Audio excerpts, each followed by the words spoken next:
इस वक्त हमारे साथ एक ऐसी शख्सियत मौजूद है जो आलमी शोहरत याफ्ता है जी, शायर, नक्काद और एडिटर, बहुत सारे टर्न इनके साथ लगे हुए हैं। इनकी जो हिंदुस्तान में खासकर हमारे दिल्ली में आमद और सियासी तब्दील के ऑफिस में आए हैं, तो सबसे पहले तो आपका यहाँ इस्तकबाल है, और दूसरी बात जो यहाँ आए हैं, आप क्या कहना चाहेंगे खास करके एडिटर के हवाले से, शायरी के हवाले से, किस से चाहे शुरू करना चाहे शुरू कर सकते हैं। बहुत बहुत शुक्रिया। सबसे पहले तो सियासत के दफ्तर में आपने बुलाया, इसके लिए मैं आपका शुक्रगुजार हूँ। देखिए, एडिटर के हवाले से आपने बात किया, तो उर्दू के जो मसाइल हैं वो तो जाहिर है आप सियासी तकदीर में हैं, तो आप खुद भी फेस कर रहे हैं।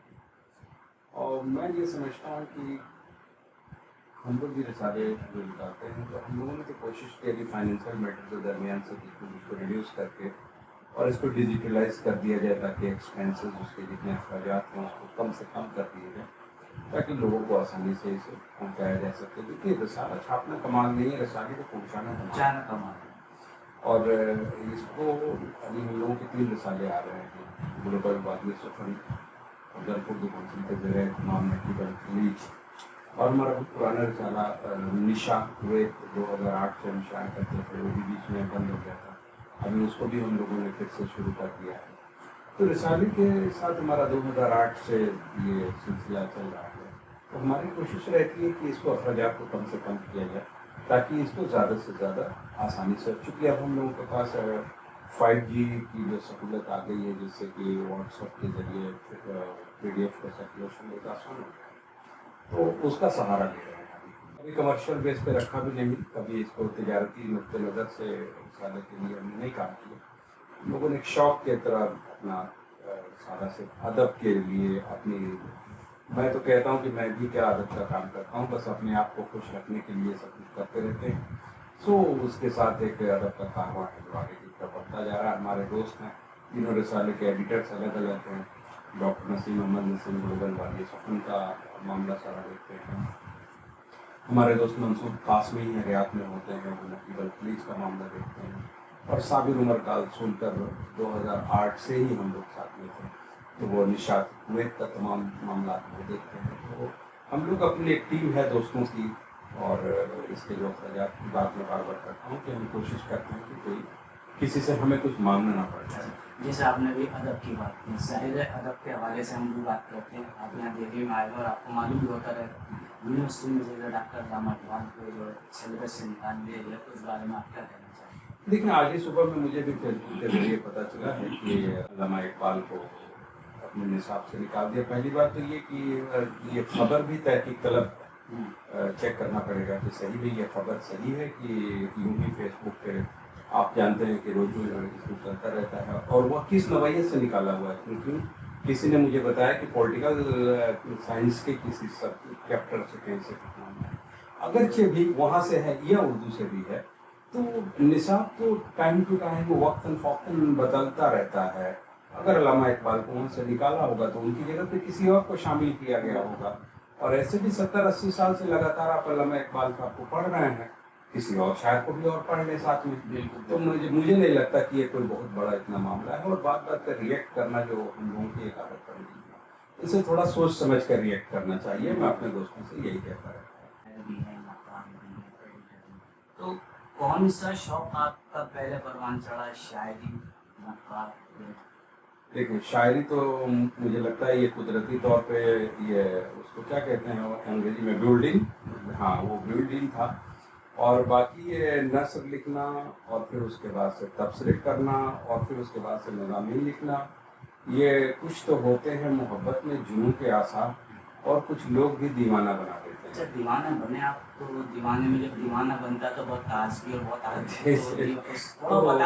बिल्कुल, मैं वो वहीं पे मैं कह रहा था कि नस्र लिखने का जो सिलसिला है वो ज़रूरत के तहत हो गया। क्योंकि कुवैत में जब हम लोग मुशायरे वगैरह करते थे तो रिपोर्ट्स लिखना एक बड़ा काम था, और एक साहब लिखते थे, फिर मैं जनरल सेक्रेटरी था, मैं उस साहब के घर जाता था रिपोर्ट लेने के लिए, फिर अखबार के दफ्तर जाता था।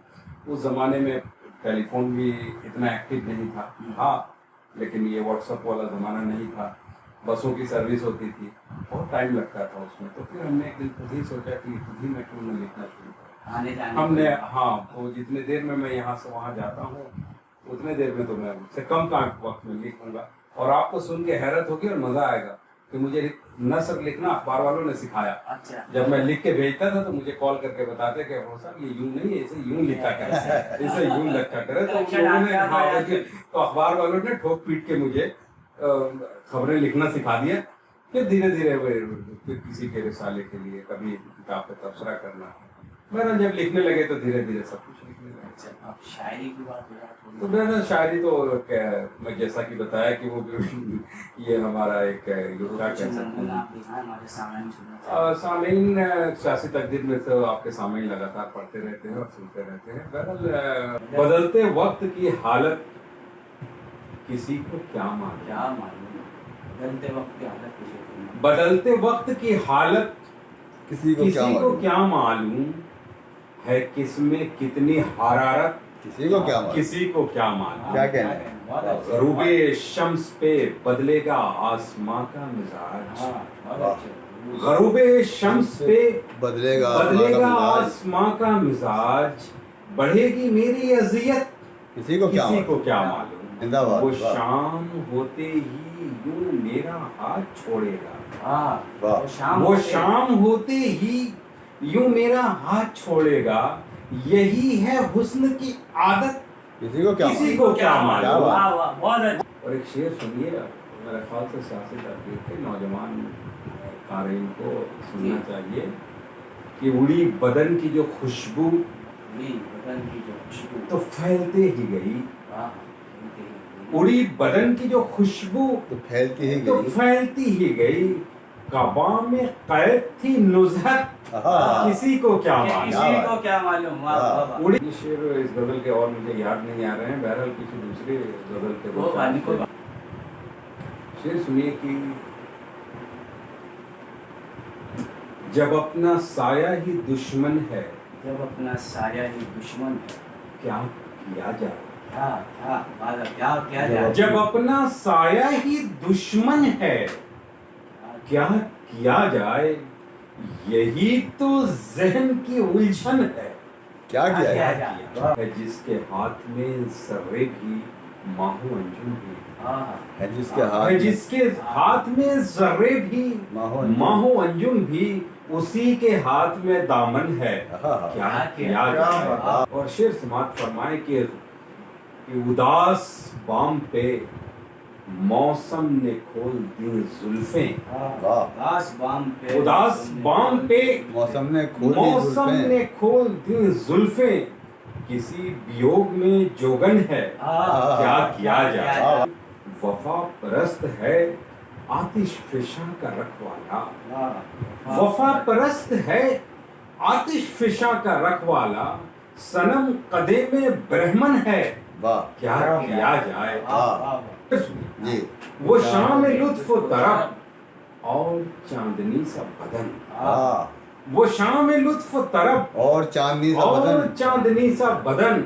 اسی خمار میں ناگن ہے کیا کیا جائے. اچھا تو کچھ اور غزل کا شعر سناتا ہوں.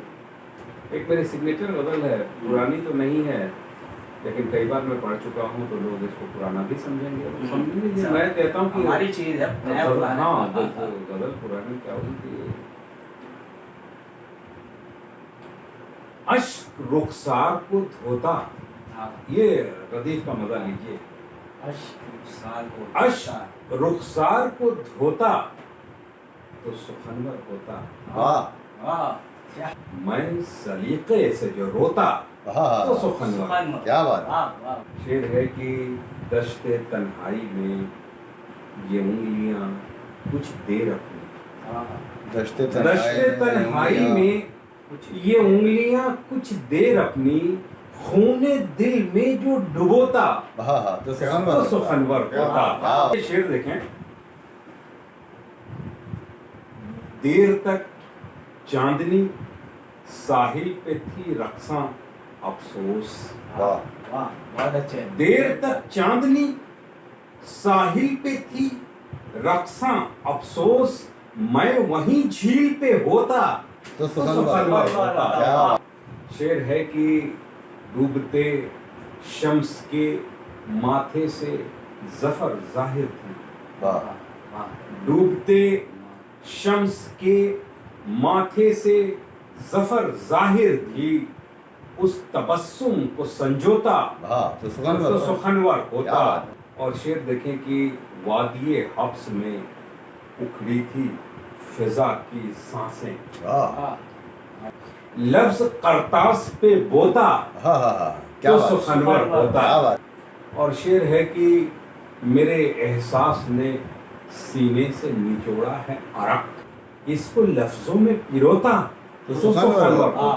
वाह। इस गजल के अर्शो रौफ में याद नहीं रहा, बहरहाल मक्ता में पेश कर रहा हूँ कि जागने वालों ने आलम को बदल डाला, जागने वालों ने आलम को बदल डाला है, मैं जरा देर न सोता तो सुखनवर अरे क्या होता। बात क्या बात बहुत बहुत शुक्रिया। तो सर ये बहुत अच्छी बात है, ये जो आपने बताया ना कि मैं न सोता तो सुखनवर होता, तो हम ये चाहते हैं कि हमारे सामीन जो है जागे हुए हैं। ऐसी तब्दील की टीम की तरफ से जब तक आप यहाँ आए हुए हैं, हम आपका एक इस्तकबालिया रखना चाहते हैं, तो आप कितने दिन यहाँ बताइए ताकि हम लोगों को क्योंकि तिश्नगी बढ़ गई है। आपने जो अशार सुना है तो उससे तिश्नगी बढ़ गई है, तो तिश्नगी जब भी पूरी होगी जब से 10-20 गज़लें सुनी जाए। तो आपकी बड़ी मोहब्बत, बहुत बहुत शुक्रिया। असल में मैं जैसा कि आपके एडिटर हमारे अरशद नदीम भाई, हमारे मतलब फराज भाई, हमारे बड़े क्लोज दोस्तों में से, और आप यकीन करें कि बड़ी सारी बातें शायरों के बारे में दुनिया भर की, मैं आज तक मैं 2 ही दोस्त को फ़ोन करके उनके शहर जाता हूँ, एक फराज भाई को, और जब लखनऊ जाता हूँ तो लखनऊ में हमारे एक बड़े क्लोज दोस्त हैं डॉक्टर संजय मिश्रा शौक, उनको मैं कॉल करके कहता हूँ कि मैं आ रहा हूँ। अच्छा 2 दोस्त थे, लेकिन अरशद साहब का जिक्र नहीं, मैं अरशद साहब को आके फोन करता हूँ। मैं जब यहाँ पहुँच जाता हूँ तब अरशद भाई को फोन करता हूँ। लेकिन याद रखिए इसलिए ताकि मैं जिस तरह से आज मैं काबू आया हुआ तो असल में मामला ये है कि मैं थोड़ा सा किसी काम के सिलसिले में आउट ऑफ शहर हूँ, और 2-3 जगह मुझे जाना है, तो उसके लिए लॉन्चिंग पैड मैंने जो है वो दिल्ली को बनाया हुआ है। तो मेरा ख्याल है 5 तारीख को 5 जून को मैं वापस दिल्ली आ जाऊंगा सुबह में, तो उस दिन शाम को बैठा जा सकता है, बैठना और इंशाल्लाह दोस्तों के साथ, तो अरशद भाई के साथ जरूर तो अरशद भाई की मेजबानी में ये होगा। हाँ बिल्कुल, नहीं वो उनकी बड़ी मोहब्बत, आपके अरशद भाई हमारे पुराने और बेतकल्लुफ़ दोस्तों में से हैं, उनकी बहुत सारी मोहब्बतें हमेशा शामिल हाल रही हैं, और इंशाल्लाह 5 तारीख को हम लोग जरूर करेंगे, और अल्लाह ने चाहा तो। ये थे हमारे साथ डॉक्टर अफरोज आलम साहब, जो आप देख सकते हैं आज किसी तारुफ के मोहताज नहीं, और उनकी बेबाकी और इन जिस अंदाज से इन्होंने शायद आप भी सुन के इनके अशार से महसूस हो रहे थे। हम चाहते हैं अशार ही नहीं बल्कि आप इनकी गज़लें के दीवान सुनिए। और 5 जून का इन्होंने वादा किया, 5 जून को शाम को 99% ये उम्मीद की जा सकती है उस दिन सियासी तब्दील के अंदर इनका इस्तकबालिया रखा जाएगा बहुत अहम बान शान के साथ। इनके करम फरमा, इनके दोस्त और सियासी तब्दील का पूरा ग्रुप यहाँ पे मौजूद होगा। सियासी तब्दील यूट्यूब चैनल को सब्सक्राइब करें और बेल आइकन पर क्लिक करें ताकि आपको सबसे पहले खबरें मिलती रहें।